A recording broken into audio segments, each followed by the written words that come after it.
Warum glaube ich, dass Menschen, die die Komfortzone verlassen, erfolgreicher sind? Für mich ist es sehr einfach. Die Komfortzone hört eigentlich immer dort auf, wo alle hingehen, bis dorthin, aber dann die Komfortzone zu überschreiten, sind nur mehr wenige.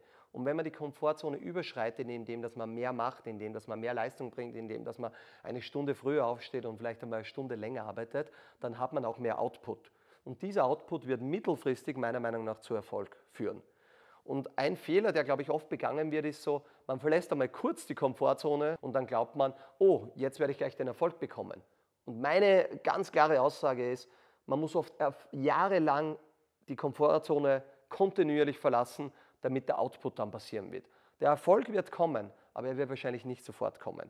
Für mich hat es eigentlich, wenn ich mein Ziel erreichen wollte, keine Option gegeben, nicht die Komfortzone zu verlassen. Das war sicher der harte Weg, aber eigentlich habe ich dann auch gesehen, dass natürlich dann, wenn man Dinge schafft und das Häkchen bekommt, dieser Erfolg, dieser Reward, würde man in Englisch sagen, mir auch ein sehr gutes Gefühl gegeben hat. Ich habe mir hohe Ziele gesteckt und habe die dann erreicht und das ist irgendwie, ich will nicht sagen eine Sucht geworden, aber es ist zumindest etwas geworden, wo ich gesehen habe, ich darf mir diese hohen Ziele stecken, weil durch Ehrgeiz, Einsatz, Fokussierung kann man diese Ziele erreichen. Und das war eigentlich dann ein kontinuierlich, dass ich das immer wieder gemacht habe.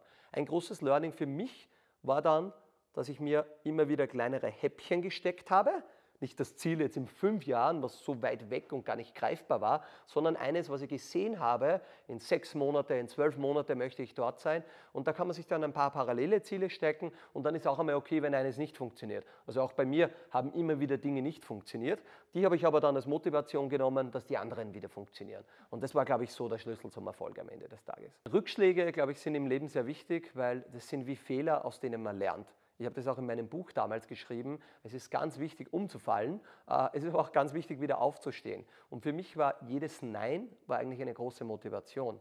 Wie wir Rantastic gegründet haben, haben wir die Idee 5 Leuten erzählt und 5 Leute haben gewusst, warum es nicht funktionieren wird. Nein, es geht nicht, ihr seid 4 Gründer. Nein, es wird nie jemand mit einem Smartphone Sport machen. Und für mich war jedes Nein im Kopf auch wieder sehr mental und das glaube ich auch wieder durch viel psychologisches Training. Für mich so eine Motivation, na, schauen wir mal, was wir zusammenbringen, wenn wir richtig Gas geben und wenn wir uns sehr bemühen. Und es war oft war ein Nein die größte Motivation für mich als Mensch.